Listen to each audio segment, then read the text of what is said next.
software. So we will see how to work on it. And before we get into that, get into the analysis and the other part, we have to know basic things about SPSS. So normally in all our study, we'll be using some variables, right?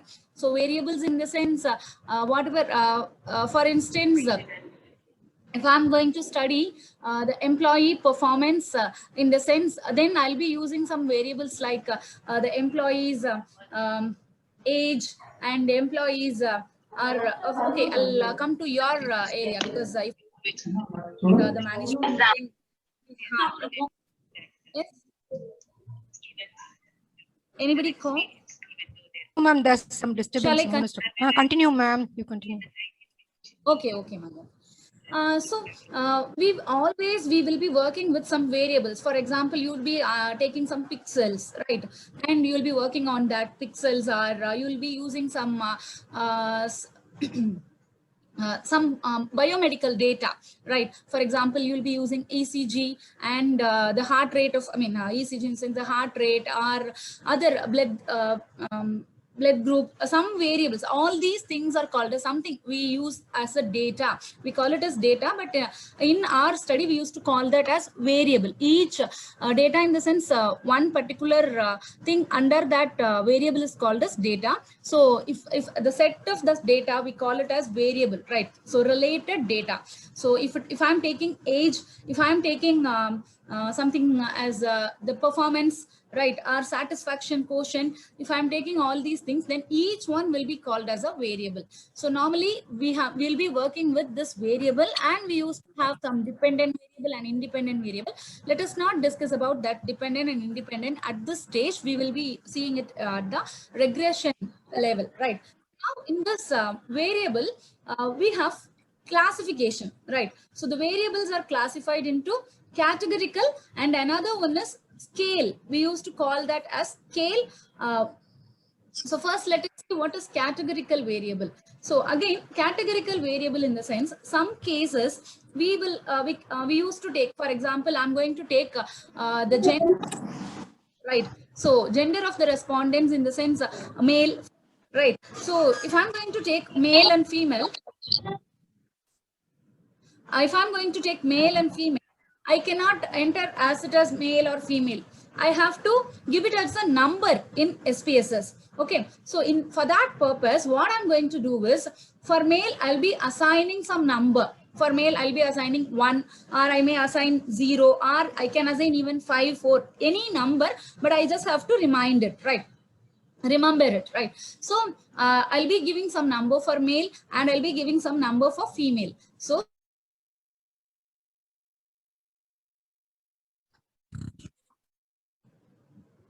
okay, sorry, ma'am, I got unmuted.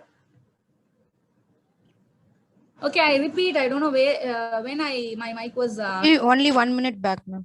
Okay.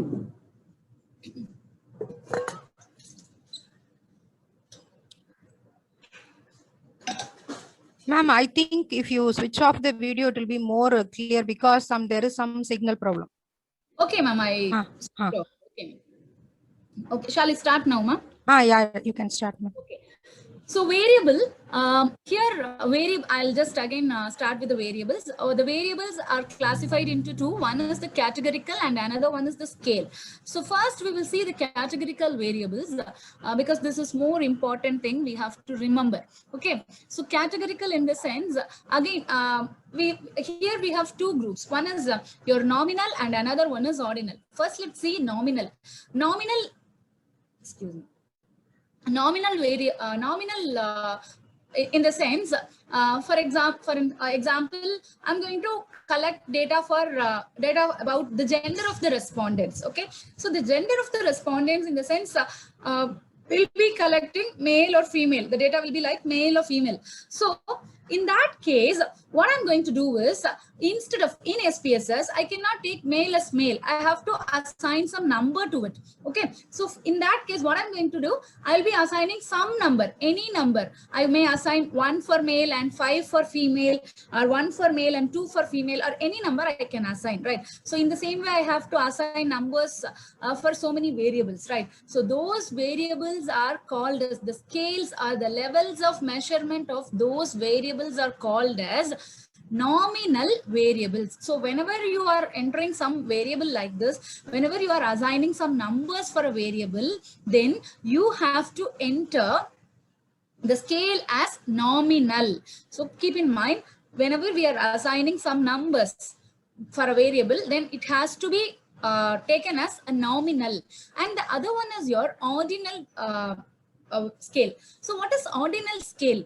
Here, again, we are going to assign some numbers, but that should be in an order. So whenever I'm assigning some numbers, that comes in an order. For instance, I'm going to measure the employees' performance towards employees satisfaction, or we will take the students satisfaction towards the course. We will be collecting our feedback form, right? So in that, we'll be having questions like skill sets of the trainer, and a lot of questions we used to have. And on the other side, we will be having some options, right? So what will be the options? We used to have some Likert scale. Likert scale in the sense, we used to have 5 for highly satisfied, 4 for satisfied, and 3 for neutral, and 2 for dissatisfied, and 1 for highly dissatisfied. In this way, we can have any number of scales, 4-point scale or 3-point scale or 7-point scale.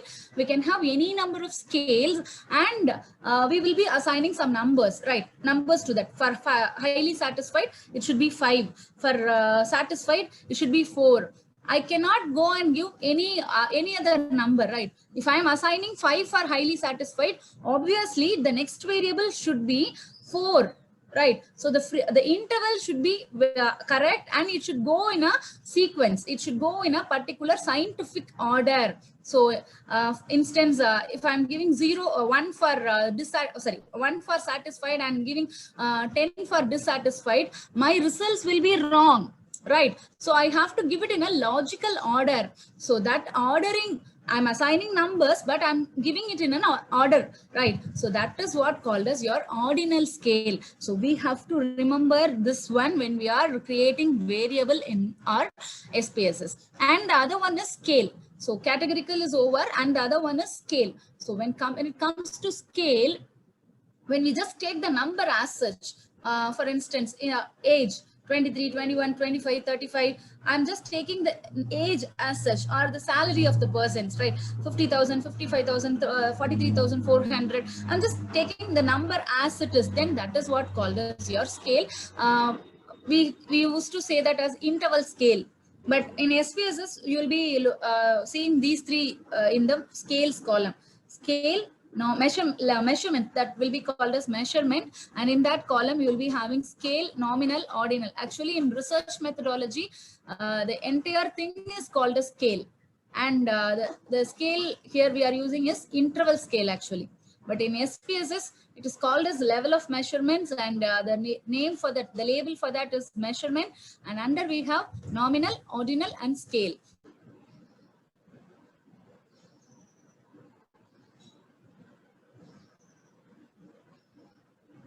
So before, while the SPSS gets open, we will just discuss about two things. In SPSS will look like your Excel.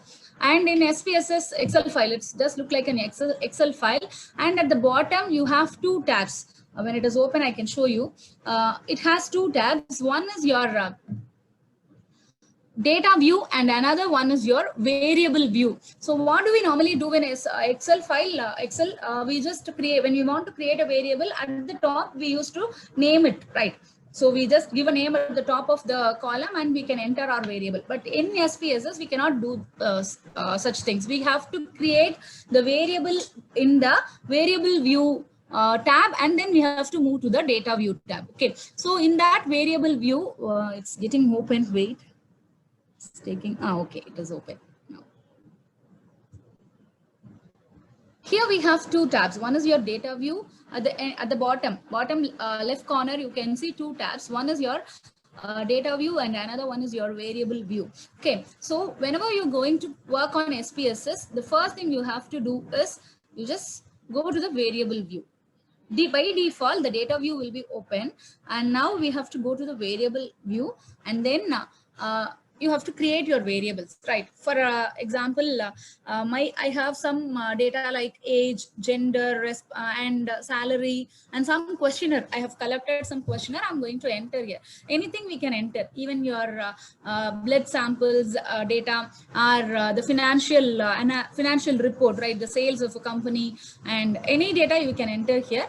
But before we enter, we have to create the variable. So in the first column is the name column. Here we have some restrictions in SPSS. The name column has some restrictions. We cannot use space in between, right?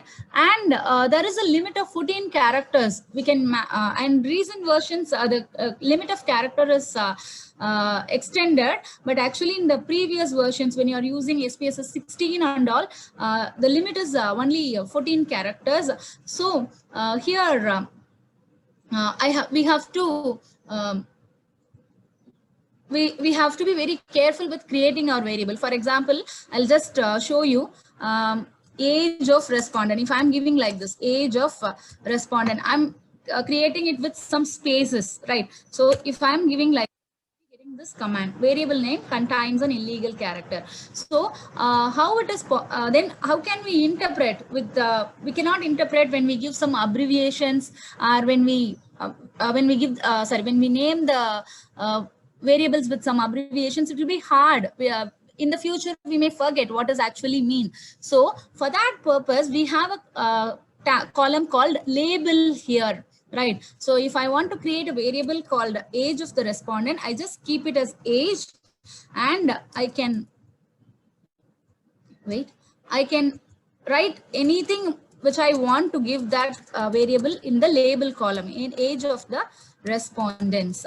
So this is how we should create a variable. So name can be expanded in the label column. And now the next one is we have to define the type of variable we are going to take, right? So you usually do it in your integer, like that we used to do in our all programming languages. Okay, so here in this we have to mention what type of variable it is. So when you go to the type, the second column, it will have we will get a dialog box open, and there we will find a lot of types. We are going to collect age as a number, right? So it will be a numeric here, and we can also give the width and decimal places. So normally the width will be 2, and decimal places I'm going to change it as 0. Okay, so this is how we should create a variable. And now values, I'll explain it in the next variable. Okay, and values, if we need only, we can go for values. Okay, so let it be none, and missing none columns, we are not going to do anything with this missing columns and alignment. When our data is entered, this will be automatically given here, right? So missing column, alignment, we are not going to do anything with this. And measure here, this is what we had seen in the previous slides, right? So I'm going to take age as a scale, interval, as such number I'm going to take. Some cases, some researchers, what you normally do is, instead of going for instance, I'm going to measure the something about COVID patients, right? I want to know the age group. I'm not going to see if I'm going to collect for how many of this blood group get affected. In this age group, how many blood group of how many of the people get affected with this blood group, right? So if I'm going to do some study like this, then I'll be taking all this age, right? The age may be from 5 years to 95, 99 years we may have, right? So if I'm going to get such a big analysis, it will be hard for me to interpret. So what I'm going to do is, I'll just classify the age into less than 10 and 10, 11 to 10 to 15. and 15 to 20, like this. I'll be having some intervals. If I am assigning some intervals, and for that intervals I'll be assigning some numbers, right? So what I usually do is, instead of taking the numbers age as such directly, I'll be assigning some intervals and I'll be assigning some values to that intervals. Okay, so in that case it will be a nominal variable, but here it is scale, because I'm going to take the age as such. So I'm going to give this as input measure as a scale. And the next one, gender. Okay, so here again it is numeric. If you, and the width will be 2, and the decimal point here.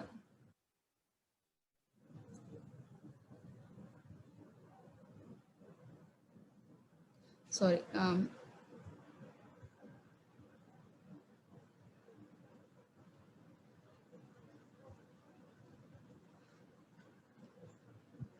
And the gender of the respondents, if you want, you can just explain it here in the label. I'm just leaving it because gender itself is meaningful, so I'm not giving any. Here I'm going to give values. For 1, as I said, I'm taking male as 1, add, and then female as 2. So in value, you just have to enter the number, and in label, you have to enter its description.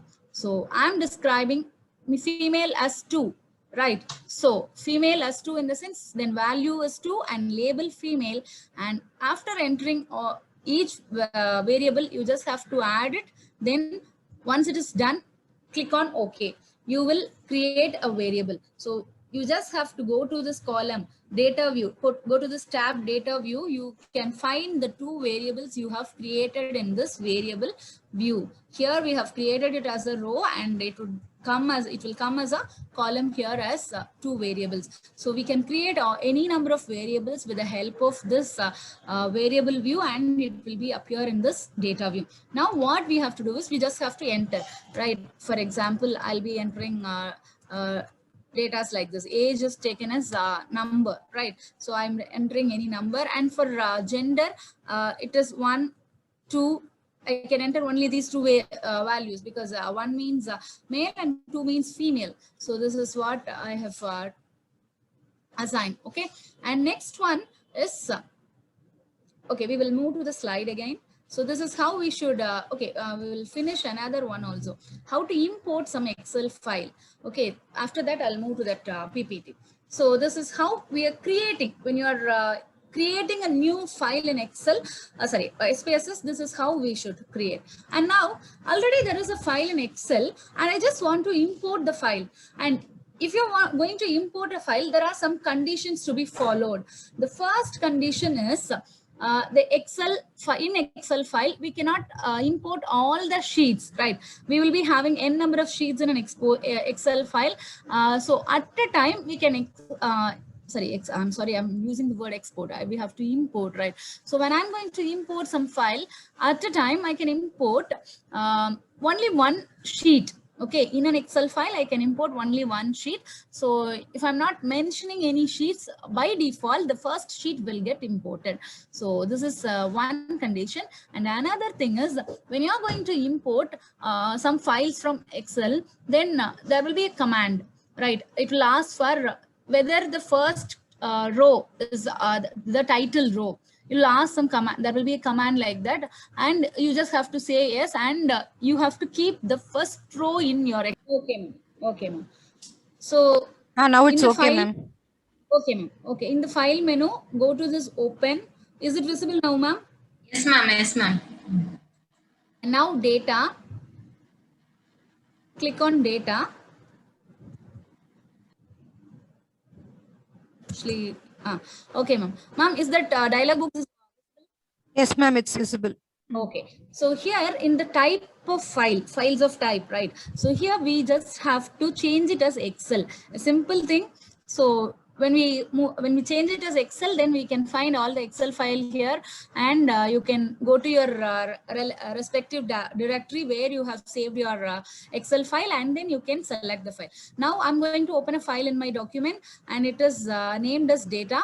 Just open. When you click on open, you will find this dialog box, right? So as I already told you, read variable names from the first row of data, right? So if you have given, obviously this is the easiest way to define our data, right? So normally you just have to give the variable name in the first row of the data.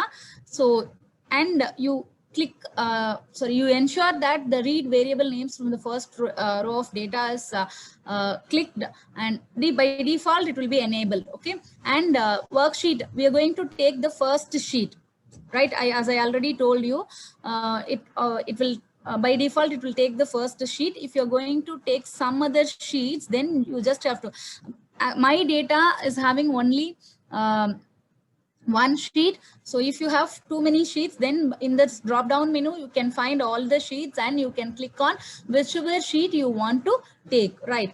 And then range, we are not going to describe, or if you're going to describe the range of data, then you can also give the range, right? So the column, which cell to which cell, you can give here, and just click on OK. Your data will get imported. Any operations, immediately there will be output data screen open in SPSS. So here we have just imported a file from Excel, and that is what came as an output here. Now we will just move to the wait, ma'am, I have to be collecting a lot of data, right? So we, especially in our social sciences research and all, we used to have some questionnaires.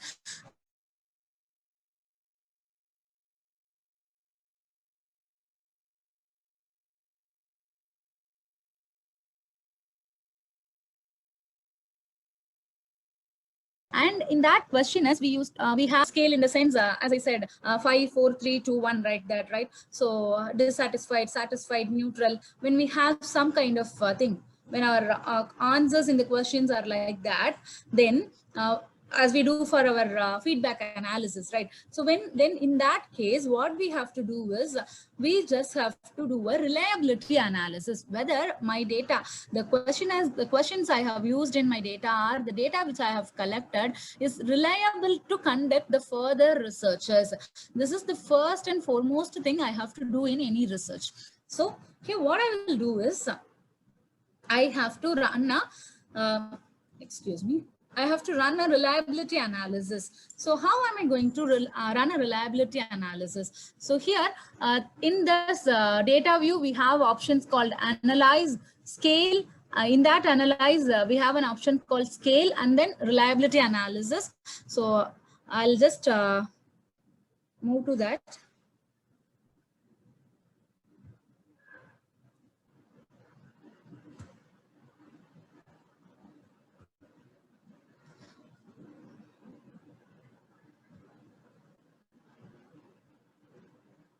Ma'am, is the SPSS screen visible, ma'am?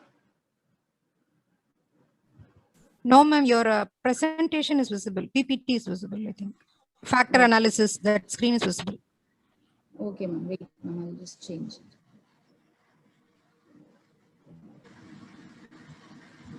Now it's visible, ma'am. Okay. So we have different variables here, right? So when you see this, you can see the variable view, you can see this. So I have a lot of ordinal scales. So for whenever I have a lot of ordinal scales, then I have to go for the reliability study, whether the variables, whether the questionnaires which I have used in my study has some reliability. So this is what I have to check first, then only I can go for the other test. So if I'm going to do this, I'll tell you how I'm going to do this reliability test. Go to analyze. We have tabs called file, edit, view, data, transform, and analyze.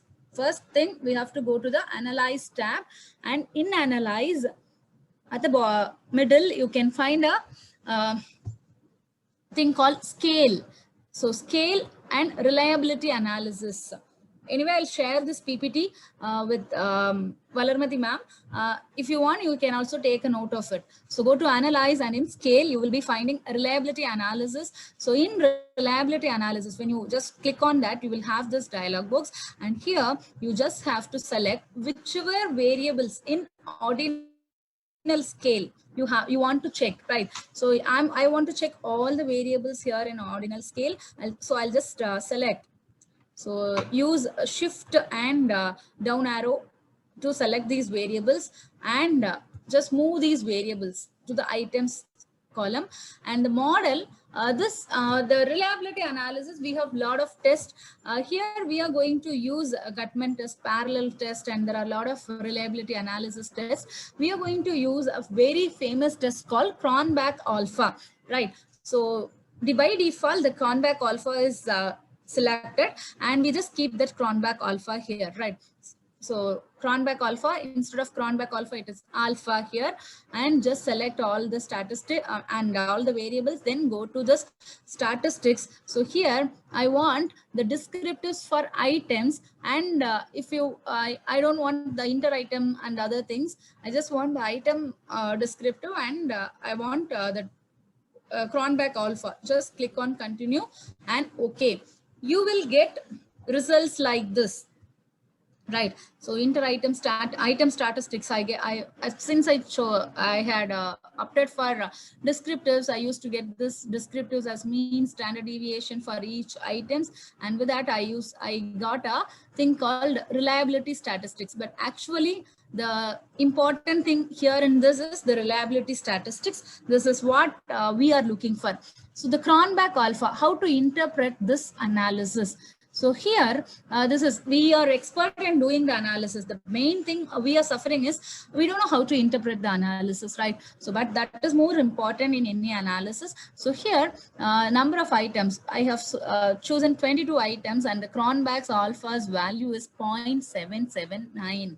So whenever the value of a Cronbach alpha is greater than 0.6, then we say that the data is highly reliable. When it is greater than 0.6, it is meant that it is highly reliable. So here we have 0.77. So it is greater than 0.6. So obviously the data, the question as we have entered, or the questions, the statements we have entered here all are reliable. So we can proceed with the data. So this is what we learned from this reliability analysis.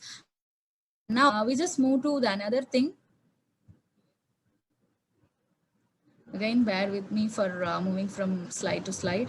Ma'am, one suggestion: if you are sharing your entire screen, there won't be a problem in transition of the screens, I think. Okay, ma'am. Okay, ma'am. Then I'll do that, ma'am.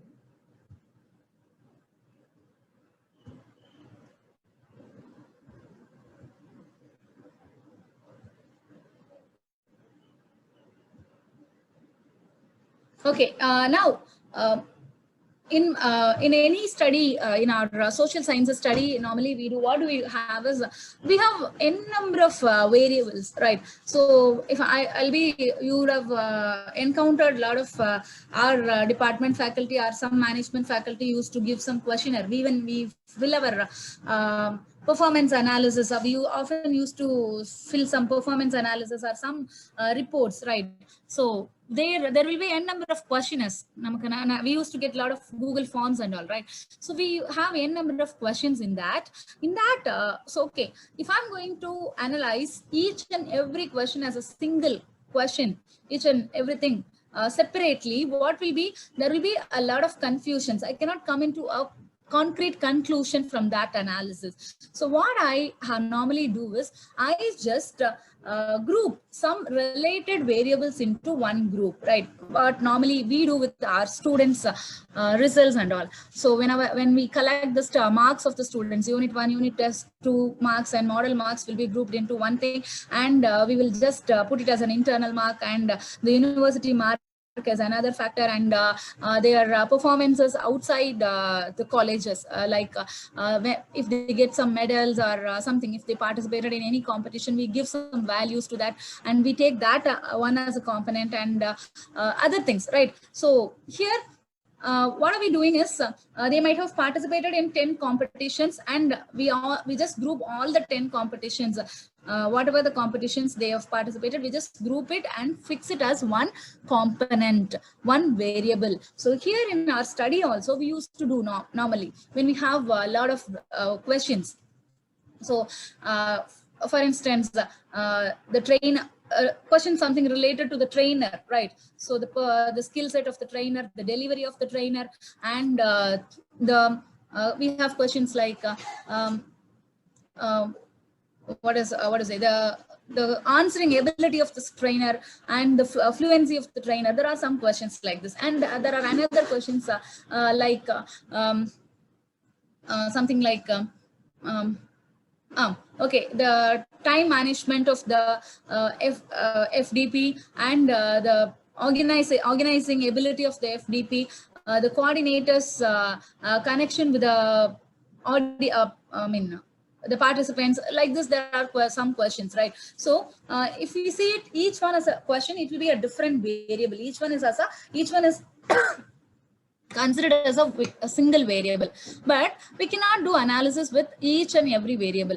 So what we normally do is we have to group it, and if you are going to group it on our own, then there are a lot of problems we used to get, right? So there is a tool called factor analysis based on the relativity within those variables, based on the relationship within those variables. This factor analysis just group the variables into different factors, and it gives us, right? So this is what factor analysis is. So normally it is to reduce a large number of variables into fewer number of factors, we use this factor analysis. For instance, in our this is our questionnaire. So in this questionnaire, we have a lot of data, a lot of questions, right? 20 questions. So as I already told, I cannot use all these 20 questions in my analysis. So I want to group this 20 questions into some 5 groups or 4 groups. Then I can do my analysis. So for that, I have to do my factor analysis. So factor analysis, the steps: analyze, dimension reduction, and then factor analysis. This is the steps we have to follow in our factor analysis: analyze, dimension reduction, and factor analysis. So now we just move into this SPSS screen.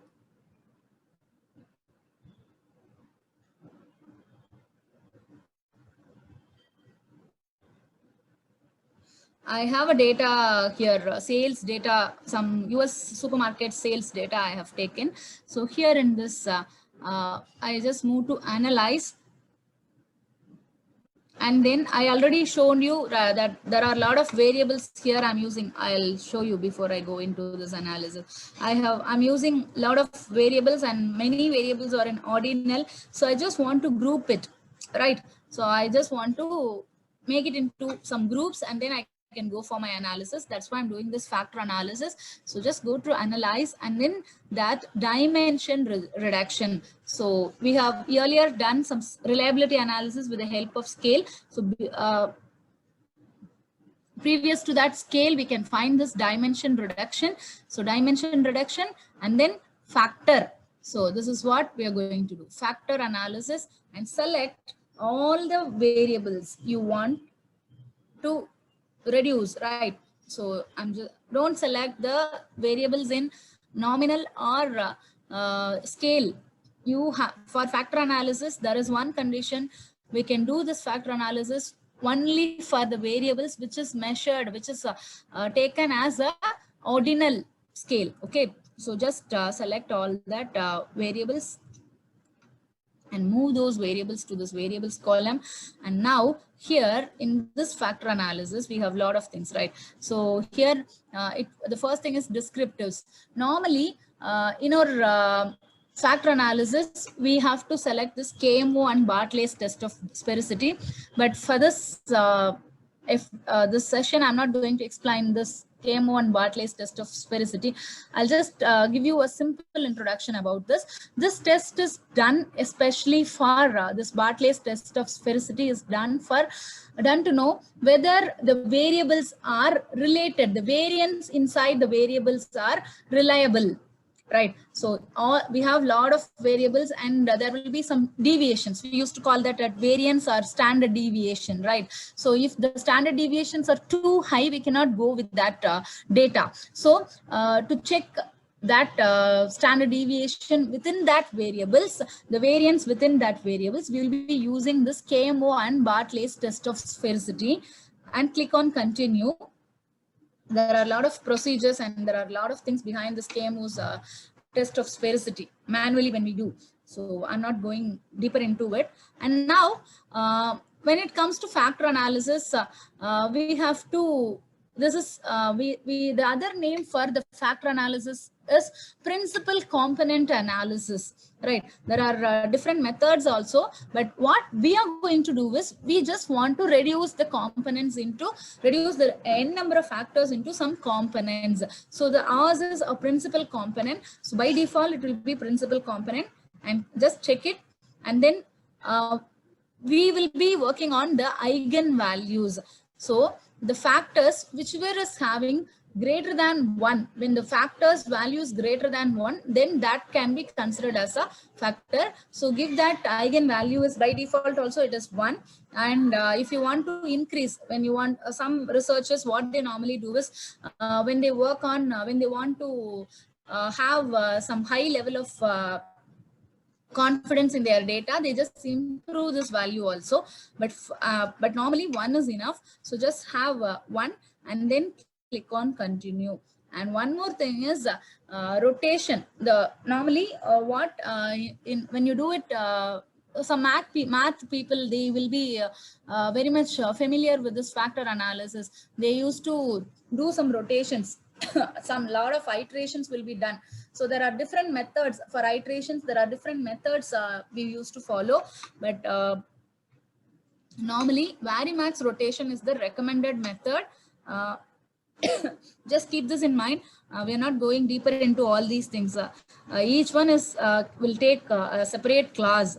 So we're not going into this, but just keep in your mind, when you're doing factor analysis, we have to select principal component and we have to select the analysis, the rotation as a Varimax rotation, and continue. And options, just leave the scores. Options, exclude cases list wise.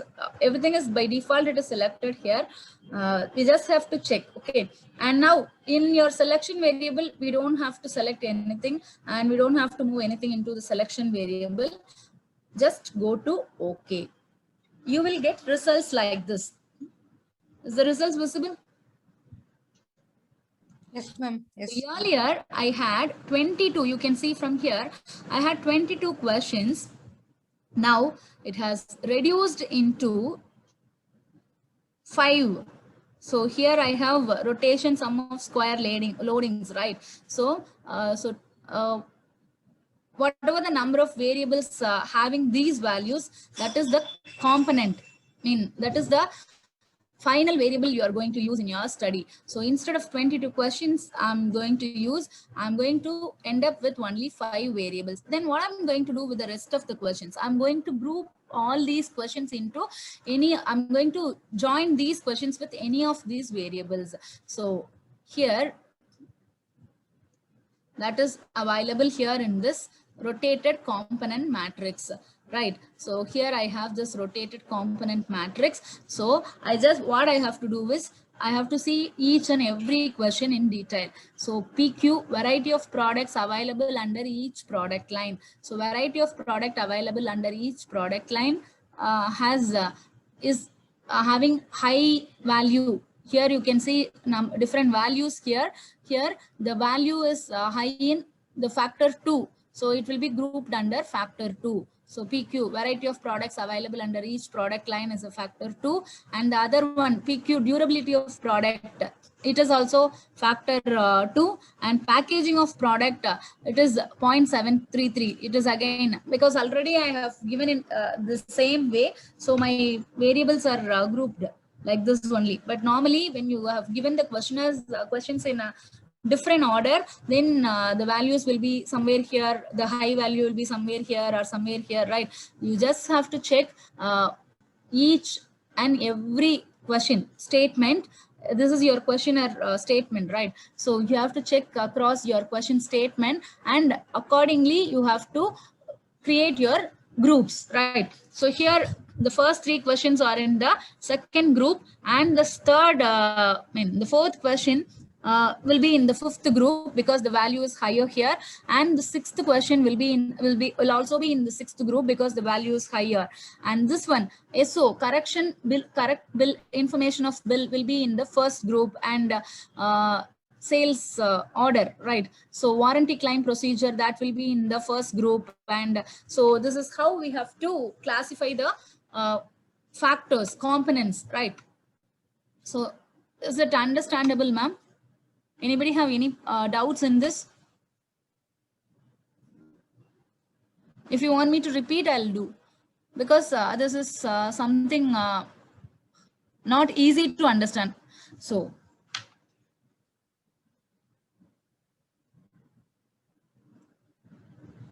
okay, I think it's understandable. So I'll just move on to the next one. Okay, where? So this is how the eigenvalue should be greater than 1, and as I said, everything we had finished. So now the another test we're going to use in our SPSS is chi-square test. You all are aware of this chi-square test. So we just want to know whether there is association between any 2 variables we are using. So in our variables, and one more thing here also, this chi-square test also can be considered, can be carried out only with categorical variables. For example, you may have some data like sales numbers. It will be in some numbers. The variables are in interval scales, right? So we have just taken some people used to do this. Even in our MBA department, we used to see a lot of people doing this chi-square for variables which have a integer scale, right? But actually we should do chi-square only when we have this categorical variables. So it can be a nominal or a ordinal scale, but we have to do for a categorical scale. That is one important condition. So in this chi-square test, what we are going to normally do is we are going to check whether there is an association between the variables, whatever the variables we have. For instance, whether there is any association between the age group of the people and the corona, the chances of getting COVID positive, right? So for this, we will be taking 2 data. One is the age group of the people, less than 10, less than 15, 10 to 15, 15 to 20, like this. We'll be having some age group, and that age group, that data is called as nominal data, right? Because we are going to assign some values for each group. So less than 10 in the sense 1. So 10 to 15 in the sense 2. 15 to 20 is in the sense 3. So we are assigning some variables. So there's a nominal data. Again, it is a categorical variable.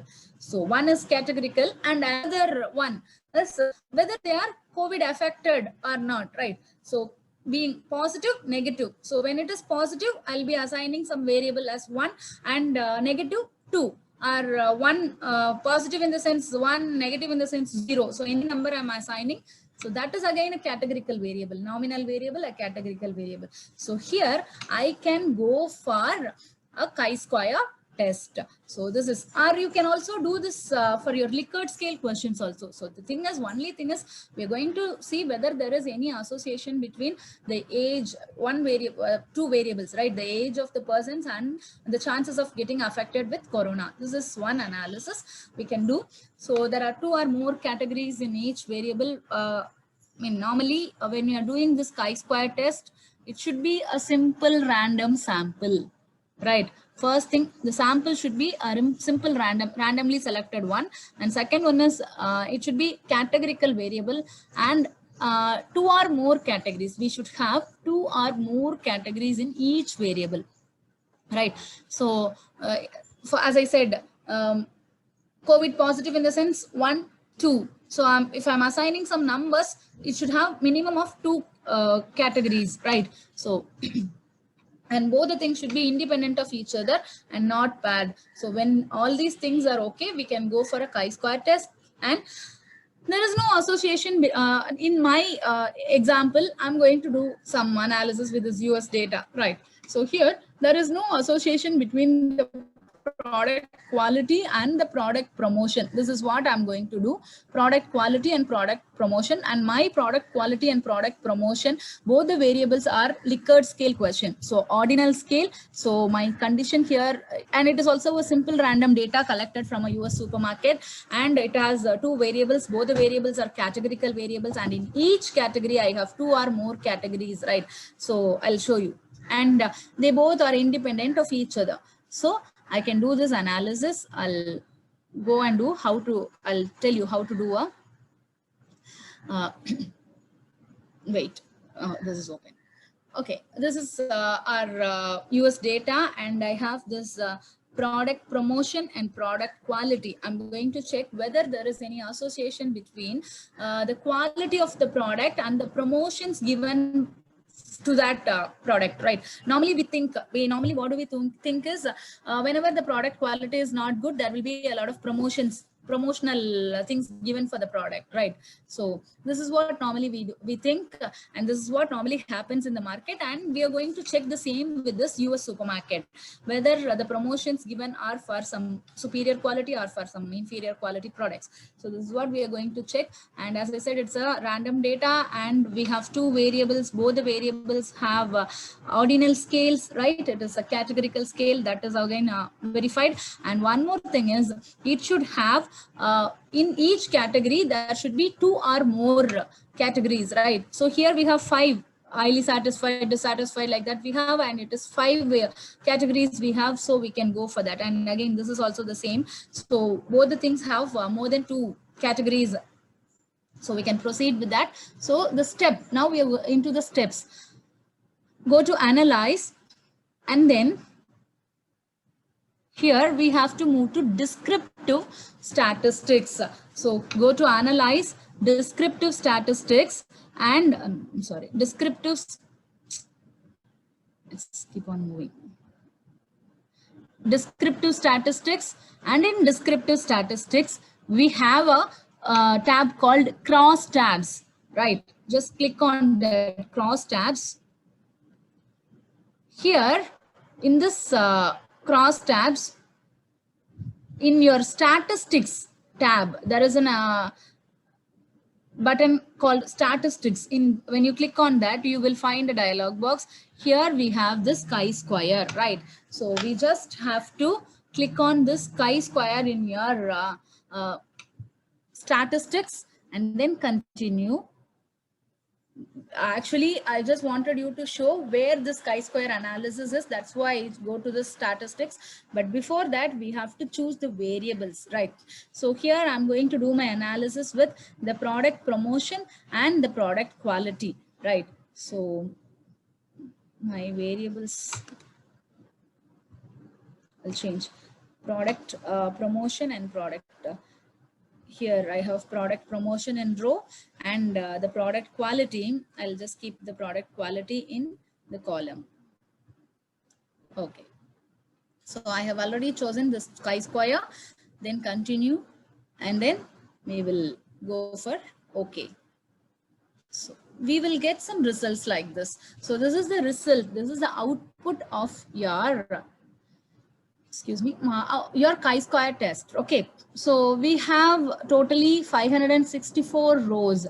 We have 564 data here, and all the data, the validity of the data, the percentage is 100%. So this is just the statistics about the data we have used in our study. And now we have another thing called there is a cross tab, right? So how many people are satisfied, dissatisfied, all these things will be here. So frequency of promotion. So how many are, how many people are highly dissatisfied with the frequency of promotion, and meanwhile they are dissatisfied, highly dissatisfied with the product quality, 0. So when you see here, there are 2 people who are sorry, okay, I have, oh, okay, there is only one person who is who is dissatisfied and with the product quality, and who is highly dissatisfied with the frequency of promotion. And when you see this, here we can find the satisfaction, moderately satisfied. There are 6 people who are moderately satisfied, but at the same, moderately satisfied with the product quality, but at the same time dissatisfied with the frequency of promotion. This is how we should interpret this crosstab. But here, when we are doing our chi-square test, we are not going to interpret this crosstab. But this is more important for our other studies also. We have to do crosstab analysis. And now we are going to interpret this chi-square test. This is what we are looking for. So in this chi-square test, we have, one second, I'll just move this. I'm sorry. Okay, so here the first row is Pearson chi-square. So here in this Pearson chi-square, as far as our analysis is concerned, we are going to check only this one. So we are not going to deal with other factors. Okay, so Pearson chi-square, here we have an asymptotic significance value. So here below this asymptotic significance value across Pearson chi-square, our value is 0.065. So whenever the value is greater than, this value is greater than 0.05, we have to accept the null hypothesis. What is null hypothesis? I just forget to tell you about the null hypothesis and all the other things in your in our analysis, right? So normally we will have some hypothesis whenever we do these kind of statistics analysis, where be it in SPSS or in R and any analysis any software you're using, we used to have some hypothesis, right? So there is no association between the hypothesis. The null hypothesis will be like this: there is no association between the 2 variables. There is no significant difference between the 2 variables. This is what our null hypothesis will be. So in our chi-square analysis, we have taken it as there is no association between the product quality and the product promotion. And since we get the value, the asymptotic significance value greater than 0.05, we have to accept the null hypothesis. So when the value is greater than 0.05, asymptotic significance value, if it is greater than 0.05, the null hypothesis is accepted. So what is our null hypothesis? It is there is no association between the product quality and the product promotion. So this is what we are interpreting. So the promotions, first, normally what do we think is whenever there is an inferior quality, there will be high promotions for it. But from our study, it is said that there is no association between the quality of the product and the promotions they are giving. Okay, so we can rely and buy from this particular supermarket. And next one is our Pearson correlation. So how do we do this Pearson correlation in SPSS? Again, there are some conditions for doing this Pearson correlation. I told you that only when we have this categorical variables, we can do chi-square analysis. In the same way, when our variables are scales, when we are having only the scales, right? For example, our salary details are our, when you are taking the age as such, right? So 23, 24, 25, 18, 15, 19, the number as such.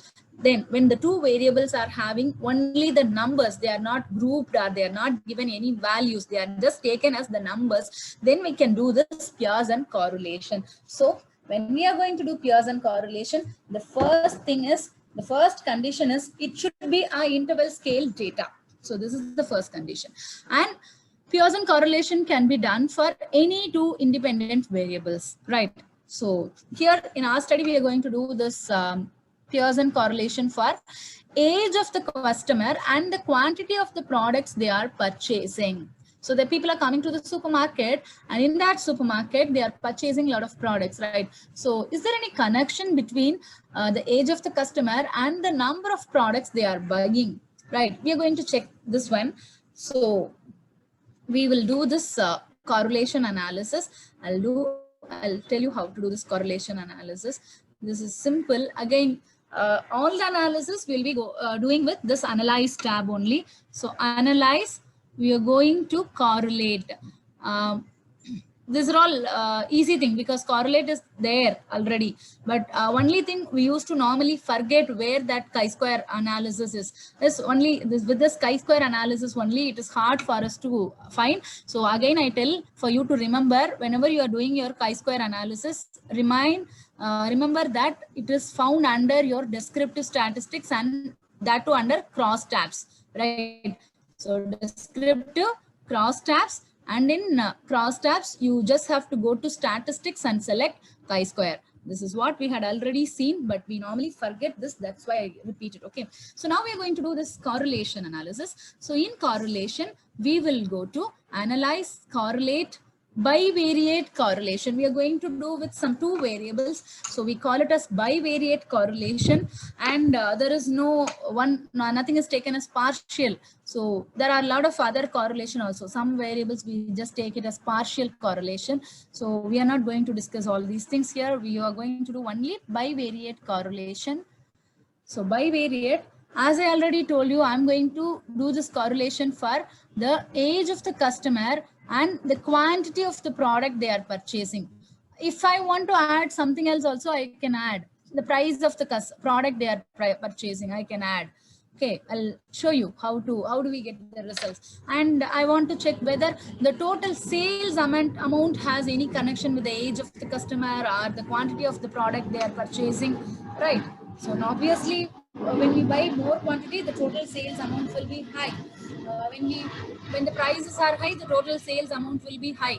But here I just want to check the correlation between the age of the customer with this quantity, age of the customer with this price, and age of the customer with this total sale amount. So I'm taking all these variables and I can go for this Pearson correlation.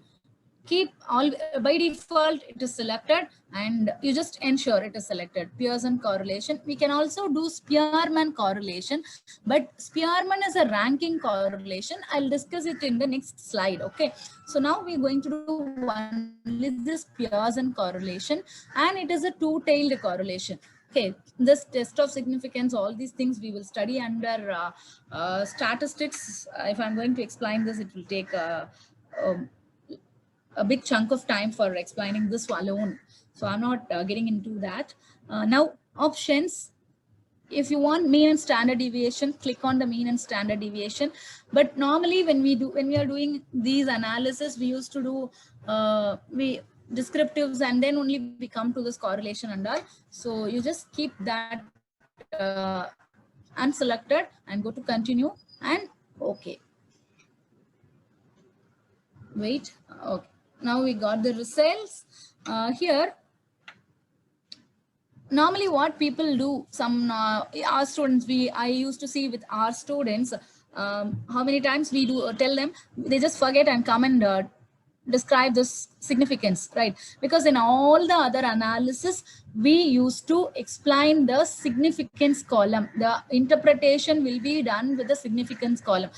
For instance, we have done in the previous analysis, chi-square analysis, we just take the asymptotic significance value and we say that the point, if the value was 0.7 or point something, right, 0.6 something. So we say that it is greater than 0.05. So the null hypothesis is accepted. So this is what we just interpret in the previous analysis. But when it comes to correlation, don't go to all the significance value. You just have what you have to do is just rely on this one, Pearson correlation value. So across Pearson, when the age of the customer here, since we selected 4 variables, we have got the correlation for all the variables. A system doesn't know that we have some logic, right? I told you that quantity and price, when the quantity is high, obviously the price will be high. So this is what I said, but actually there is no, we didn't get results like that here. So it has done the analysis for all the 4 variables and age of the customer. Again, it has done the analysis for age and age. Here we will be getting 1, or in the diagonally we will be getting 1. Always we used to get 1, because when we want to check the relationship within the variable, it will be 1, right? So age of the customer, it is 1. And now I want to see whether there is any connection between the age of the customer and the quantity of the product purchased. Here my value is 0.018. Correlation, the value will be within 1. Okay, normally the value will be from 0 to 1. It may be positive or negative, but we can get both the values, positive values and negative values in correlation. But here all our values are positive only. So, but one thing is, if the values are greater than 0.5, then we say that there is a correlation. And if it is more than 0.6 and 0.7 and all, we say that there is a strong correlation. But here there is no strong correlation between the age of the customer and the quantity of the product. There is no relationship between the age of the customers and the product, quantity of the product they are purchasing. Right. So sometimes an aged man may come and buy very few items, and sometimes another aged man come and buy a large number of items. So there is no connection with the age of the customer and the quantity of the product here as per this result. And if you go to the other things also, here only we have high correlation here. The price of the product and the total sale amount, obvious, right? So when the price of the products are increasing, the total sale amount will be increasing. So this is how we have to interpret, right? So there is a strong correlation between the price of the product and the total sales amount. And if the value is negative in the sense, then how do we interpret, right? The price of the, I'll take some other variable. Okay, the age of the customer, I imagine the age of the customer and the total sale amount, the price, okay, the price of the product they are purchasing has a correlation of minus 0.89. Okay, so I'm just imagining, because here there is no such values here.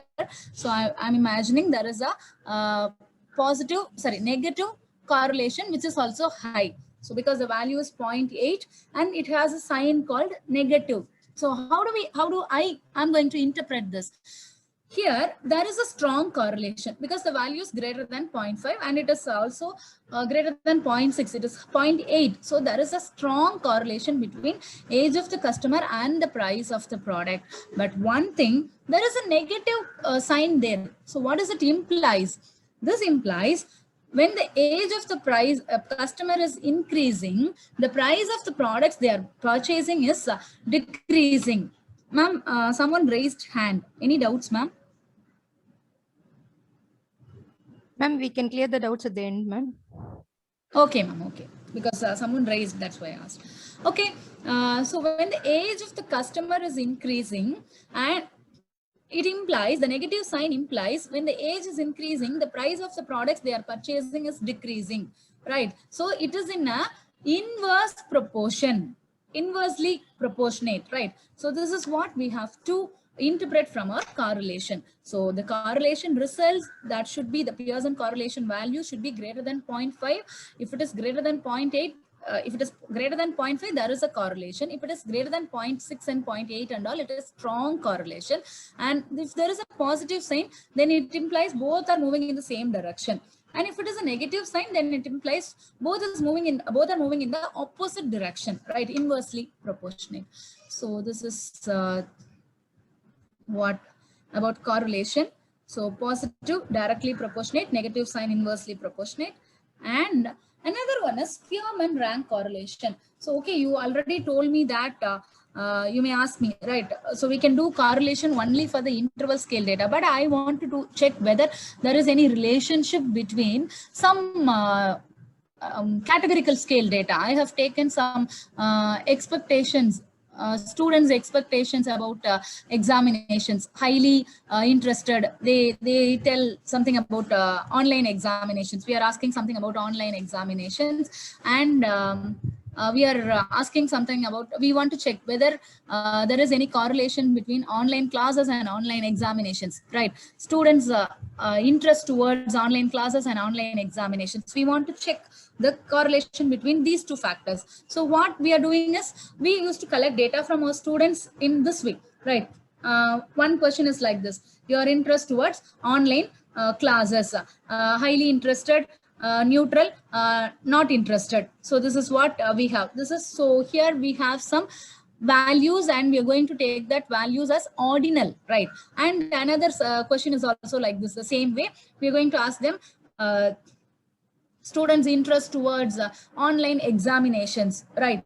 So here also we are giving some the highly interested, neutral, and disinterested. So this is what our questionnaire is, and these are the two variables we have, and these two variables are ordinal in nature, right? Because we have given some categories, so it is ordinal in nature.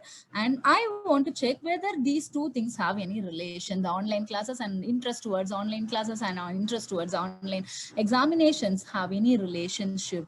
So in that case, I have to use this Spearman rank correlation. Even in this previous analysis also, I mentioned that I'll be discussing it in the future. This is what, right?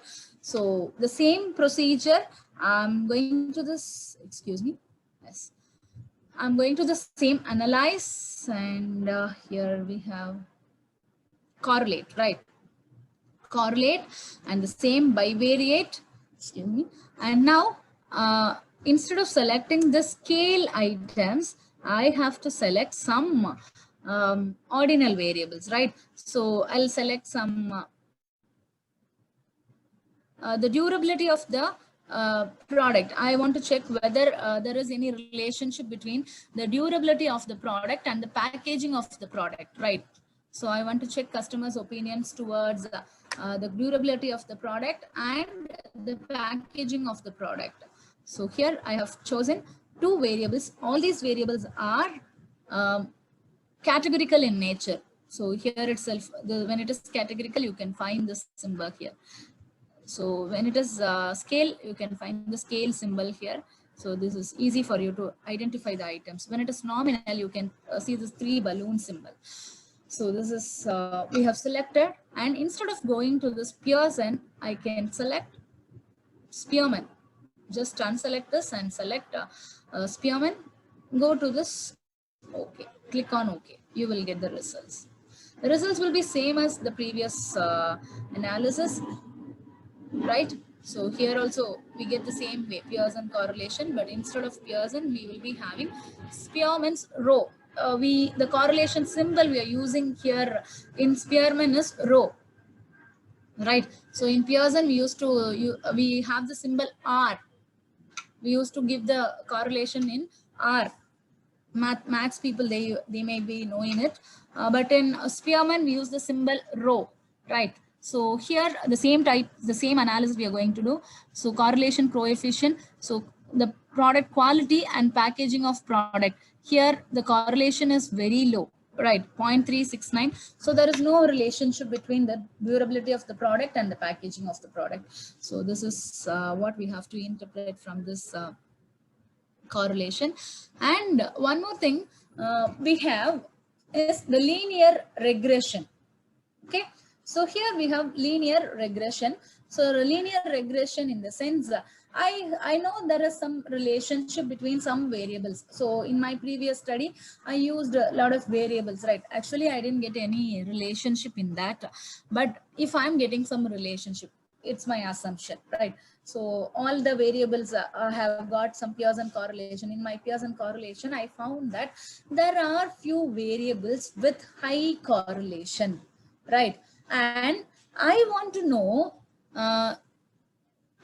for example, what is the relationship between the age of the respondent, the quantity of the product, and the sales amount? I want to know all these have some relationship, right? So how they are what is the impact of each variable on the sales, whether age has high impact or the sales has high impact, or the what is that the quantity of the product has high impact. So the total sales, what is the portion of the total sales affected by each variable, impacted by each variable? This is what I'm going to learn from my regression analysis. Okay, so this is what we are doing, this regression analysis. And linear regression, again, linear, normally people do regression for any type of variables.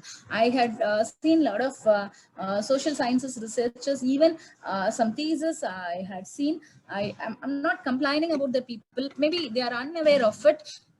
They should not do any categorical scales, linear regression for the categorical scale, but even in their PhD thesis, people had done linear regression for categorical scales. That's a blunder actually.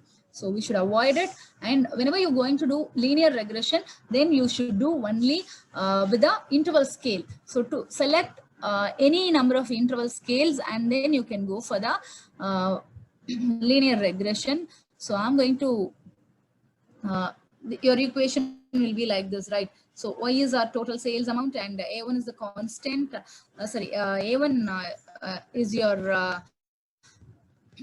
what to say that the value, and X1 is your variable.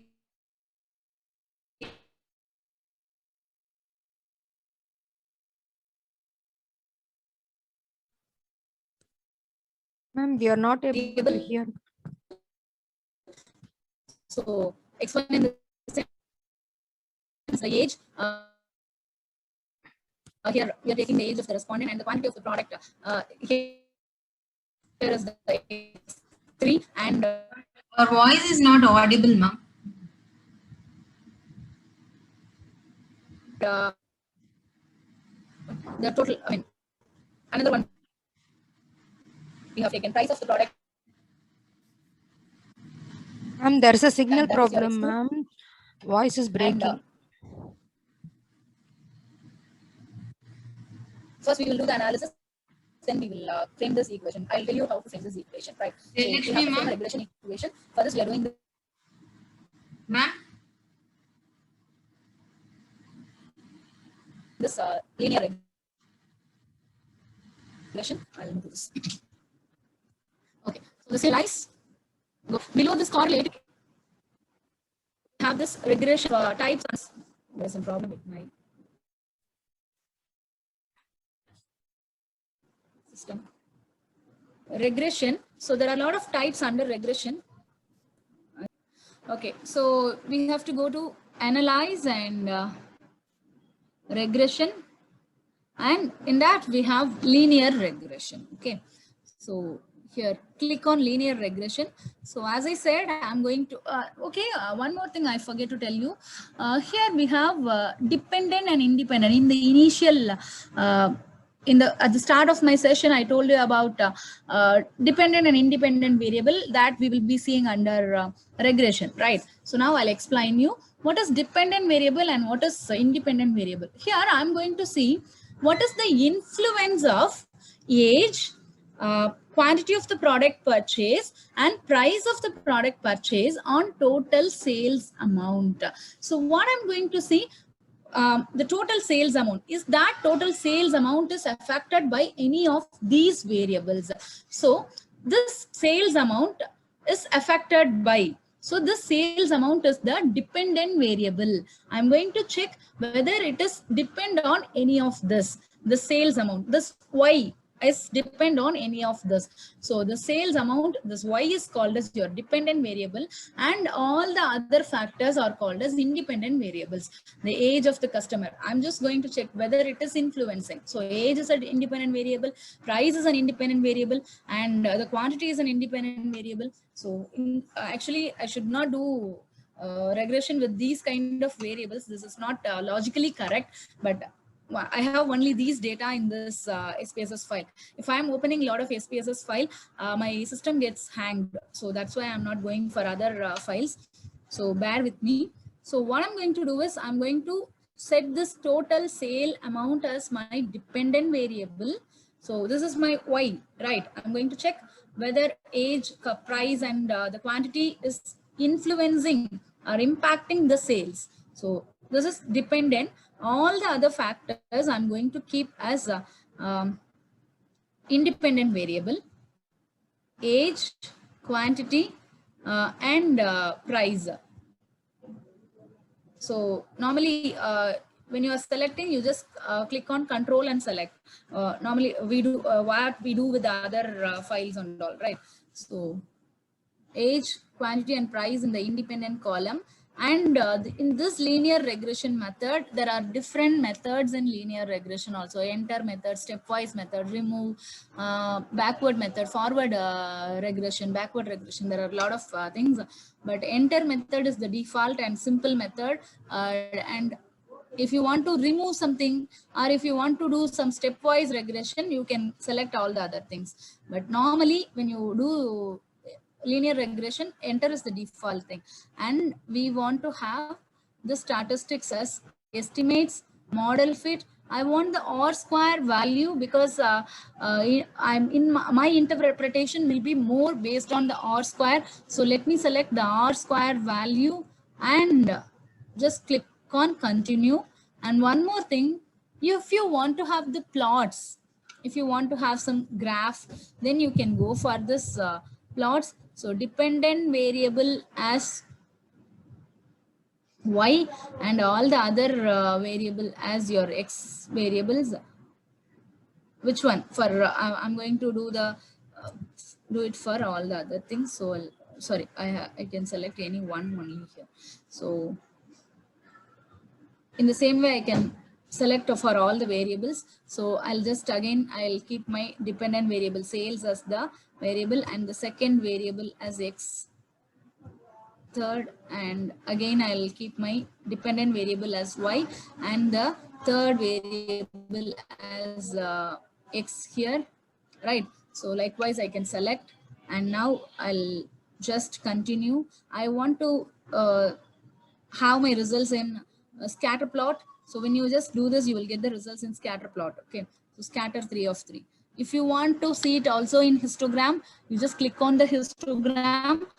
And if you want to see the normal probability plot, you can click on normal probability plot.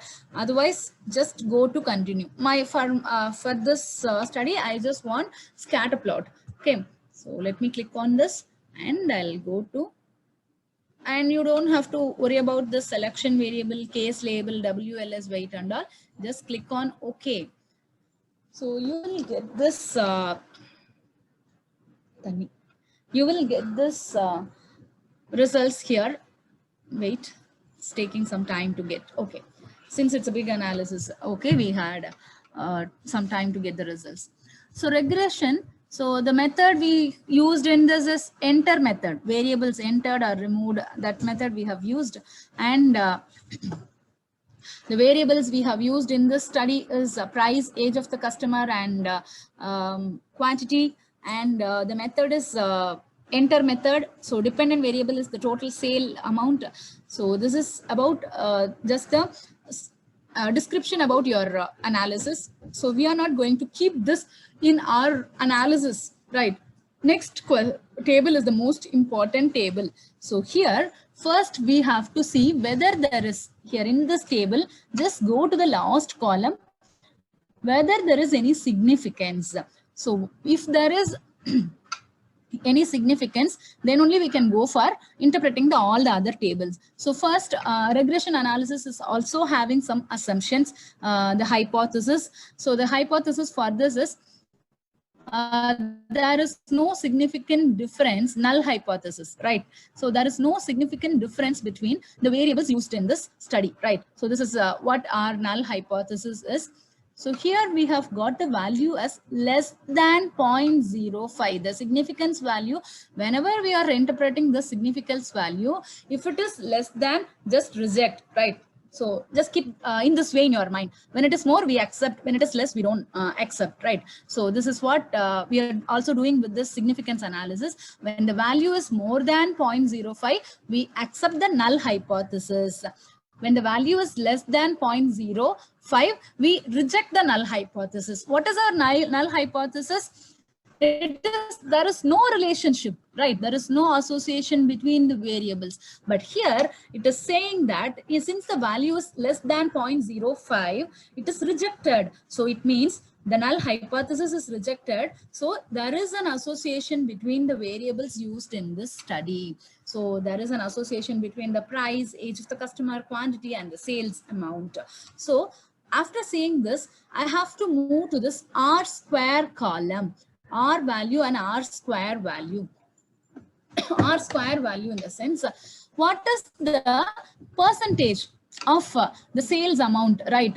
So the total sales, there is these values are affecting, right? Anyway, the age, price, and quantity of the product are affecting the sales. But what is the proportion they are affecting the sales? It is 88% of the sales is affected by any of this variable: price, age, and quantity. 88% of the total sales is affected by any one of this variable, right? So if it is the case, then we can take this for regression, because this value should at least be greater than 0.75. When it is a standard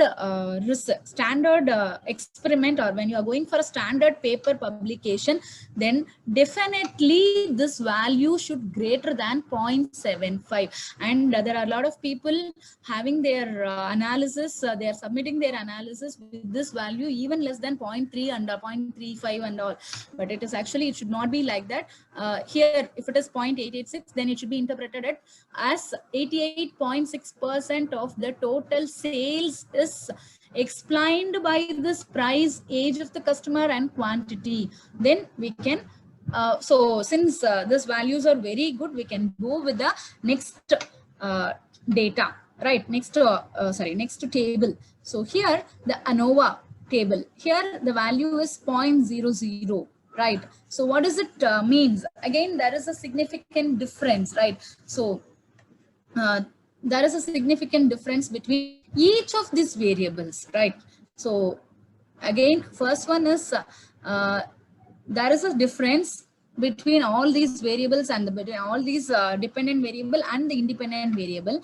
And here in this ANOVA, it says that each of this variable is influencing differently, right? So this is what interpreted here in this ANOVA.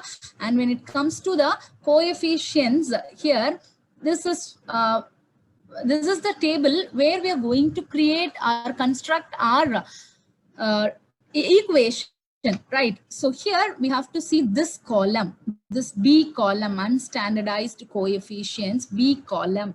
So here constant is minus 138.332. So just keep that aside. And here how we are going to create our Y value, regression equation. Y, the total sales amount is equal to A1 X1, right? So A1 is our age of the customer. So age of the customer value is the beta value is beta 1 X1. So, we used to say that beta 1 X1, right? So beta 1 X1 or A1 X1. So that coefficient value is 0.178 into X1 is our age of the customer. So 0.178 into age of the customer. So 17.8% of the sales is impacted by the age of the customer. This is what we have to interpret from this. And quantity, 21.851 into quantity plus here 6.211 into price minus 138.332. The constant will come at the end, right? So minus 138.332. So this is how we have to create the equation. I'll show you here. 0.17 here. I'll again show you 0.178 age, 6.211 price, 21.8151 a quantity. So that is what I have used here. So total sales, Y is equal to 0.178 into age plus 6.211 into price plus 21.851 into quantity, and the constant value is minus, so I have put it as minus. So if you got any coefficient value as negative, then you have to use that negative symbol instead of that positive symbol. So this is how you have to create a linear regression with the